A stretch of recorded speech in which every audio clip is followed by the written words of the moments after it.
If you thought that things got a little obscure during the last video all about Codemaster's cartoon characters, then you ain't seen nothing yet. I thought it might be an idea to dive into some more goofy anthropomorphic creations that existed outside of Codemasters. Naturally, doing such a thing has taken me to the Amiga, and I've decided to look at Charlie Chimp, a series that, well, isn't famous at all, but has probably been experienced by a good few people seeing as his games were largely available on magazine cover discs. But, well, he's got a t-shirt and a baseball cap on, which signifies that he must have a bit of an attitude about him, and he's even got an alliterative name. What more do you really need? There's a fair bit to cling on to here, mind. We've got the initial game that made waves and featured on television, how the chimp then evolved into something that was more like a takeoff of a particularly famous egg, and even a little bit about the perils that may come from being a young man trying your best to get a public domain based setup going in the big city. Let's get going. If you want to know about Charlie Chimp, then you've come to the right place. If you don't want to know about Charlie Chimp, then tough titties. Titties may feature in this video a bit later, mind you. So, how did we end up stuck with this particular hero? Well, it actually starts with Games Master, specifically the second series of the show that ran from late 1992 to early 93. For most of the series, a competition was open that challenged members of the public to get involved in games, whether it was through simply sending in some cool designs on paper, or actually sending in a game that was created using Amos, an Amiga programming language and user interface that allowed users to make games pretty quickly, without the need for too much or indeed any experience in serious code monkey antics. Amos was quite popular, proving to be a hit for publishers Europress Software, who ran the competition with Games Master. The results of the competition were announced close to the end of the series, and the winner was, I'm sure you can guess. A game called Charlie Chimp won the overall prize based on its arcade playability, with the reward being £500 worth of Amiga hardware, as well as a free level demo of the game appearing on the May 1993 issue of Amiga Format's cover disc. Naturally, this demo included details on how to buy the full 30-level game, which cost a £5 and was available from the Mr Amos Club, an outfit based in Belfast that was run by Messrs Brian Bell and Ashley Cunningham, the designer and artist respectively for Charlie Chimp. When you load up the game, you get various little bits to pore over. Not just the plot, where Charlie Chimp apparently has to save 3 locations from environmental disasters, those being a jungle, the ocean and a nuclear power plant, all 3 consisting of 10 levels, but also a slideshow containing details of other games available from Mr Amos, with enticing titles like The Wrath of Gwendor, or Seymour Doolittle's Underwater Capers. And there's even more. There's details about the all-new Mr Amos Club for those interested in making games using the software, complete with disc magazines and the source code for Charlie Chimp, as well as the opportunity to earn thousands by getting into the industry. No programming skills required. Simply send £2.50 to find out more. It's all about preaching the good word of Amos to people. Later it would be the good word of the similar reality software construction kit, but for now, it's Amos. Anyway, let's get into the game itself. Charlie Chimp is total arcade action at its heart, something that's got a chunk of things going for it, but does have a lot of flaws. Charlie must paint the floor of each stage, which he does by walking over it, all while either avoiding or attacking the enemies that chase him with various weapons, whether that be a racket, baseball bat or golf club. Enemies get temporarily stunned once they're twattered, although a few hits will destroy them. Charlie Chimp takes pride in his work, clearly protective of his 5-star Truster Trader rating, so he won't do a shoddy job. Therefore you must paint the floor of each stage 3 times, first with a primer, then an undercoat, and lastly a finishing gloss. All the while there's a time limit. You don't lose a life when the timer reaches 0, but you'll find your work interfered with yet further by an invincible guardian that likes to throw things down at you from the top of the level, and there will be some actual boss battles here and there. In short, what we have is a little like Jalico's City Connection, although the Amiga equivalent to this would be Carve Up by Core Design. You run around the level, making sure to cover every bit of it.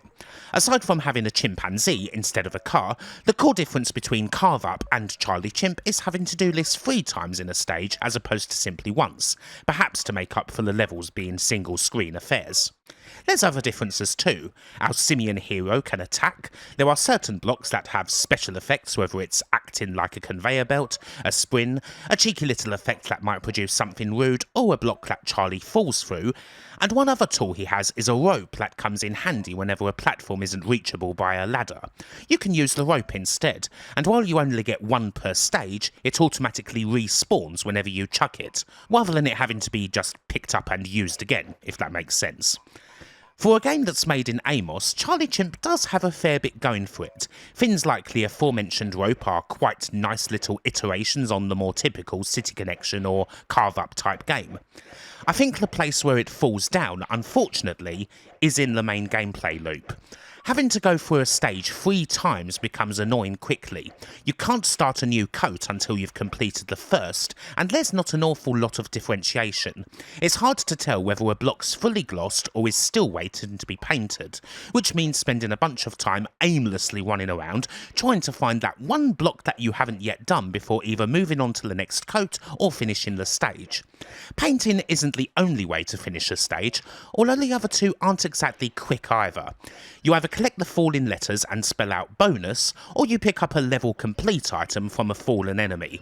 But the letters are kind of sparse and random, and while spawning a level skip from an enemy isn't uncommon, it is a very repetitive thing to kill an enemy. They do take a few hits, so you are perhaps best sticking with the painting.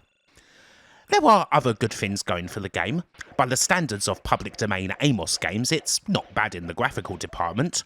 Sure, Charlie Chimp is hardly the most original of heroes, even by anthropomorphic hero standards.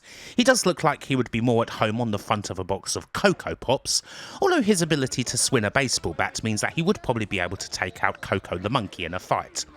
You do sometimes get special weapons when you take an enemy out, such as a regular football that circles you, or an American football that bounces around the screen. While you're always hoping for the level skip to fall from a beaten enemy, this isn't a bad thing. The cheeky messages, the toilet flush when you hit a falling block, the burps and the farts, little puerile perhaps, but that's not a criticism from me, I mean, come on. However, the length of the stages is, in the end, what does the game in. It is just too big a flaw. If you've got a situation where you've taken out all the enemies and didn't get the skip, one where you've then simply got to run over the floor and try not to miss a block, lest you end up searching for that last bloody one, it all turns to drudgery, to something you resent. If you simply had to paint the floor once, Charlie Chimp would be a much better game. Speedy as hell and packed with action. An original title? Perhaps not, but it would have the arcade sensibilities done to a turn. Carve Up may for sure be a better game in all departments, but a $5 for 30 levels of Charlie Chimp would be a damn fine proposition. Unfortunately, it gets scuppered somewhat, a fatal flaw turning it into something altogether more plodding and middling.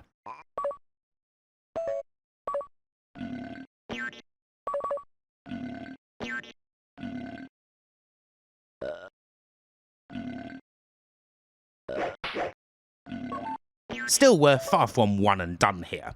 There's more Charlie Chimp games, including an immediate sequel that's in the same style as the original. Charlie Chimp 2 Monkey Mayhem was also released in 1993, featuring 30 more single-screen tactical painting action-packed levels. Once again, the game had a cover disc demo, this time a special Christmas one for Amiga Action with 3 original festive-themed levels. Naturally, this demo was called Charlie the Christmas Chimp, because you'd be a right dipstick to ignore a chance of deploying triple alliteration. This time around we've hit a big old snafu at Charlie's place of work, or at least they having Charlie's restless dreams. In order to get out of this monstrous supermarket-based nightmare, he must use his magical paint to sort things out in the toy, electrical and sports departments, ridding the shop of the evil Count Egula forever. As far as games set in a supermarket go, it's likely not number one, but it is at least better than Super Trolley. That said, to me, this sequel is inferior to the original. At first it seems like more of the same, but there's a few little tweaks that actually make the game more annoying. The fatal flaw is still present in that you have to paint every block 3 times, only now the levels are far more irritating. They're similar to the original, only they feature more special blocks, and in particular, more of the blocks that you fall through, which only serves to make the game even slower. Other new blocks like a teleport and a sprint that just makes you jump even further up don't add too much. There's a little bonus stage if you get the appropriate letters. The time limit is a lot tighter, so you'll often find yourself trying to avoid Egula at the end of a stage, and this is especially painful if you've still got to deal with blocks at the top of a stage. And now the game turns black and white for this showdown. The level skip pickup feels a lot rarer too. It doesn't often come up when you beat an enemy, and that was at least a way to try and make the game feel quicker. Alas, this just isn't it. There's more of all the things that I didn't like about the first Charlie Chimp in this sequel, and that simply won't do.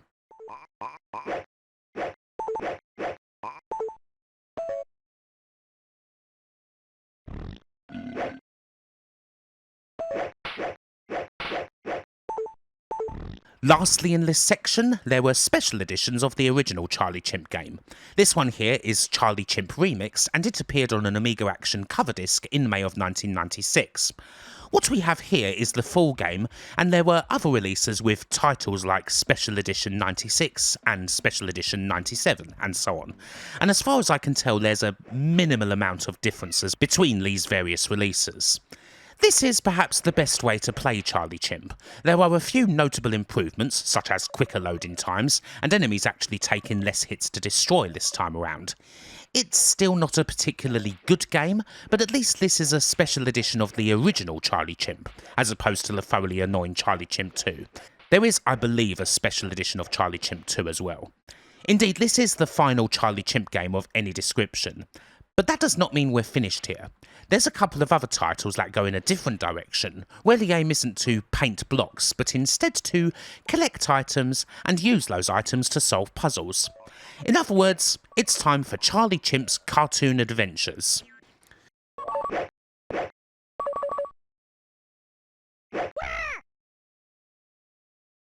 Let's go. Naturally, as I'm exploring this whole subject, I get curious about the whole story of Charlie Chimp, and indeed the story of Mr. Amos, the two Northern Irish lads who were behind this game and others. Initially, I was only aware of the original two Charlie Chimp titles, having played them both previously. And so my first surprise comes in the shape of two platformers that were created using reality, which we'll get to later, and appeared in around 1995, Charlie Chimp and the Great Escape, and Charlie Chimp and the Treasure of Tutankhamun. My curiosity is especially piqued when the few reviews and comments that are out there about these games say that they're very Dizzy-esque, because, well, I'm always intrigued by a Dizzy-style cartoon adventure, whether it's by Codemasters or anyone else. The blurbs about the game from Mr. Amos certainly don't try to hide their inspiration. They are games in the style of Dizzy, and if you're part of the club, you could potentially be taught how to make a Dizzy-type adventure yourself using reality. Hell, Treasure of Tutankhamun even uses the same freaking font as the classic Dizzy games. It must be said, at least one of these games, Charlie Chimp and the Great Escape, was quite a challenge to find. It apparently came out on an Amiga format cover disc, but I struggled to find any record of that occurring. The other title, Treasure of Tutankhamun, did come out on an AF cover disc in August of 1996, but the Amiga magazine rack has no record of Great Escape at all, so I wonder if there's a bit of confusion here. Still, I found an image in the end, kicking around on the English Amiga board. So, how about this first adventure, Charlie Chimp and the Great Escape? We're doing away with any real link between this and the first two Charlie games. The Chimp is now recast as a hero of the Second World War who needs to find his way out of a German prisoner of war camp, solving various item-based fetch quests to do so.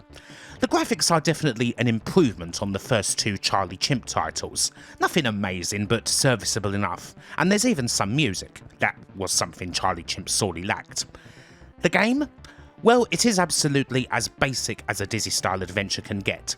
It does feel like the exact sort of My First Dizzy Adventure type game that you would walk someone through making in order for them to get the hang of game creation, and I suppose that was partly the point of the exercise. It's a very linear affair. You get the typical free inventory slots, but once you figure out and complete the first fetch quest, you're pretty well frog-marched through the rest from that point onwards, getting the item you need for the next one, then the next one, and and so on. So really, as long as you avoid the few red herring items that are kicking around, you only need one inventory slot. You go from chocolate to crowbar, crowbar to battery, battery to medal, medal to beer, and so on, until at last you get the wire cutters you need to cut through the loose wire and escape the camp. You can complete this in around 10 to 15 minutes. So yes, it is very basic. Not exactly on that Dizzy level, but then I wouldn't have expected it to be. Someone could take this template and get different ideas, expand upon it, make a quest that's got a bit more than just one singular path, and in doing so, they'd get something a bit more like the second of these games, Charlie Chimp and the Treasure of Tutankhamun.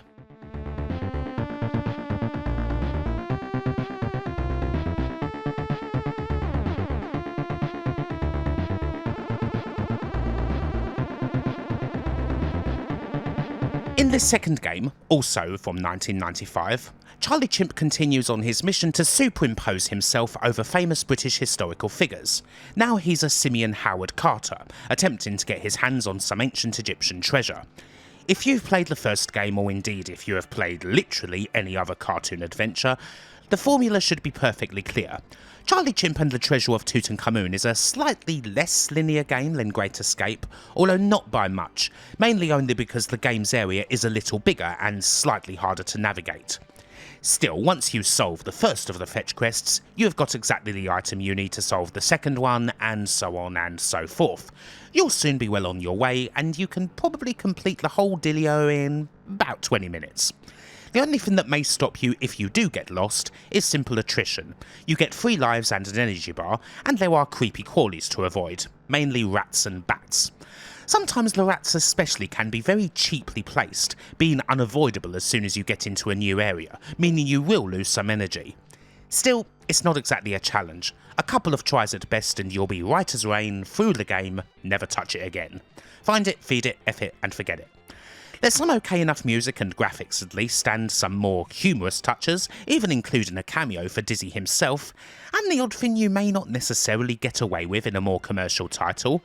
But again, I suppose that this is more something for the potential game maker in training, something to tickle the imagination, something that could inspire someone to create something even more satisfying in Reality or Amos or whatever, something with a bit more girth, a bit more meat and 2 veg. I'll stop being dirty now, but it perhaps served a purpose, even if I can't imagine it was played by all that many people.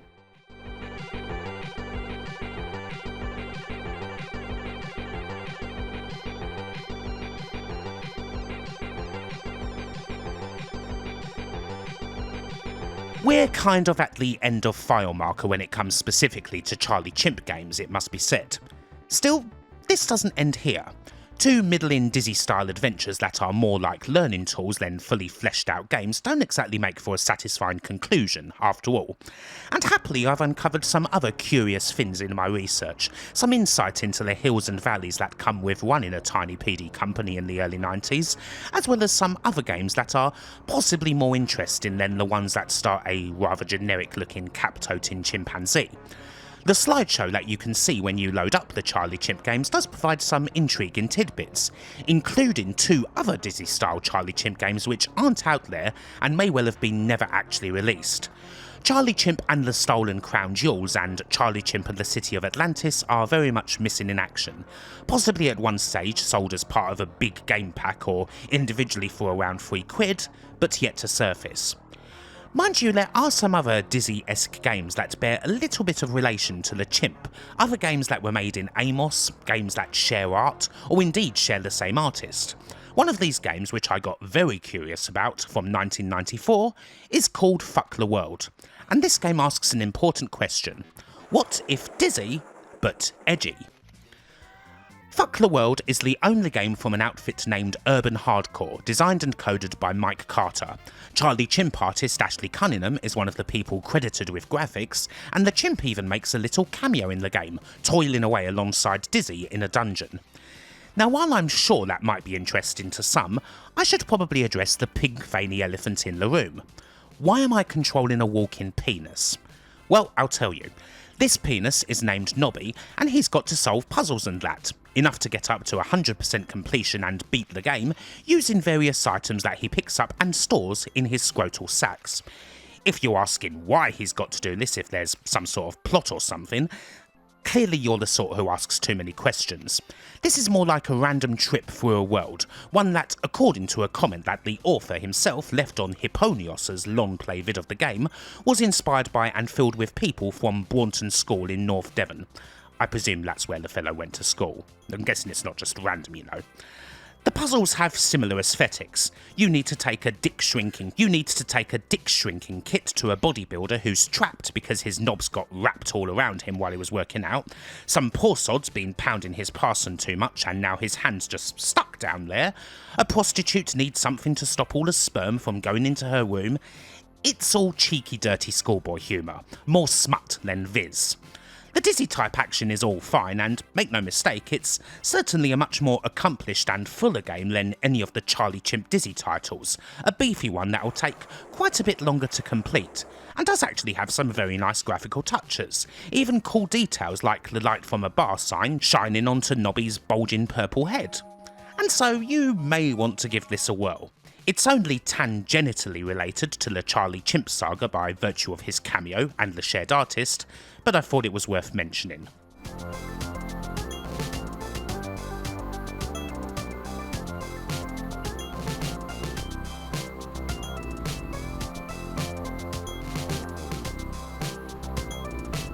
Anywho, what of the fate of all of these parties? What about things that happened behind the scenes? As it goes, there is something of a record out there, in the electronic pages of Mr. Amos Club's disc magazine. There were 6 issues of this that were sent to the Amos Club members. They feature various news bits about what's going on at Mr. Amos's Belfast HQ, along with the aforementioned Amos guides, art and whatnot, mostly written by Brian Bell, and it makes for quite interesting and illuminating reading. One of those things where it appears as though if something was going to go on, you'd bet your bollocks to a barn dance that they would go on. I managed to find issues 2 to 6 in the wild, and the second one comes from July 1993. So, what's the juice? The second issue actually says that there's going to be details on a third Charlie Chimp game called Monkey Martian that would have been in the style of the first 2 single-screen games, although we don't have any details at all on that. Other than that, well, there's a litany of problems. The Breakaways Club and Earn Thousands packs have had to be cancelled because an ex-friend ran off to another country with all the money. Ashley Cunningham ended up breaking his arm, and in a problem sadly more specific to Northern Ireland at the time, the posting of this second issue was delayed due to a bomb that damaged the main post sorting offices in Belfast. This comes after the first issue got delayed due to a fire taking out the garden shed that doubled up as Mr. Amos's offices. Now they're using a mobile office space in the garden. Even still, there are over 1,000 eager members of the club, so that's a good thing. There's not a lot to report from the third issue, although the fourth contains details on another Charlie Chimp project that didn't see the light of day, a point-and-click adventure game in the style of Monkey Island. I mean, geez, if you think that Charlie Chimp didn't have enough games already, there's seemingly way more we never saw anything of at all. We head into January 94 for the 5th issue, and all is seemingly going fine now. We get some detail on a Street Fighter Body Blows-esque game that Mr. Amos has just released called Space Fighter, which features aliens duking it out up there in the galaxy. I'd love to tell you more about this game, but it doesn't seem to have surfaced. We also get a bit of insight into the success of Charlie Chimp, which is really appreciated. The first game, promoted on Amiga format, sold around 4,000 copies, while Charlie Chimp 2 is expected to reach the 1,000 mark after its Amiga Action demo. Now, while this is lower, it's explained in the disc mag that this is due to Amiga Action's circulation being a lot lower than Amiga formats, 40,000 per month as opposed to 160,000. And so when you look at it that way, the mag says, Charlie Chimp 2 hadn't done bad at all. All seems fine at Mr. Amos, until we get to the 6th and final issue, a much more barren affair. It appears that at this point Mr. Amos had left the mobile office behind and they'd set up a new outfit called Future Software in the heart of Belfast. They filled it up with all their Amiga stuff, the computers, monitors, discs, the lot, and then everything got nicked. Not only did they lose all the equipment, they lost all of their work, going back over a year. Charlie Chimp 3 in particular was utterly wrecked by the burglary, and they ended up having to sell all of their games to a budget software house to try and recoup some finances. So yeah, it all comes to a bit of a bummer ending. The mag always strikes an optimistic tone, but this seems like an utterly fatal blow. In the end, however, we do get a bit of a resurfacing a couple of years later. Brian Bell returns with another company called BPM Productions, and their main release was the aforementioned reality software construction kit, which was advertised in the pages of CU Amiga. A cut-down version of the program also ended up on a CU cover disc. From what I can tell, it is kind of a similar affair to Amos when it comes to allowing people who have little to no coding experience to make games, and the previous Mr. Amos titles, such as the Charlie Chimp ones, tend to load a lot faster in their special editions that were done in Reality, as opposed to Amos. Reality's fin was to have a main disc as well as several skeleton discs. These skeleton discs would feature templates for shoot-em-ups, platformers, Dizzy-style adventures and the like that you could then modify, add to and all that, in order to create a game of your own, similar I guess to the old shoot-em-up construction kit. From what I can see, it does still appear that the process was quite challenging. The package often featured only a few photocopied pages of documentation, if you were lucky, and the skeleton discs could be quite buggy, occasionally arriving to people not working due to disk errors. It is, after all, an operation running out of a tiny shed in the back garden of a house in Belfast. Although you may still find the odd person tinkering with the reality kit here and there on places like the English Amiga board, using it to make silly little games and what have you. And there is something about this whole operation that earns respect. A look back into the trenches of the good old days, setting up these little mail order operations, setbacks coming in the most unexpected and unfortunate areas, repurposing sheds, hiring your mate's better half to sort out the mail, wheeling and dealing. It's all a nice little insight into that old world, and it has been fun to look into. Certainly there's more here than just the surface, where the games of Charlie Chimp are, well, perhaps not memorable, neither great nor terrible, but something you were likely familiar with if you read those mags back in the day. So, hopefully you've enjoyed this video, and until the next time, bye for now.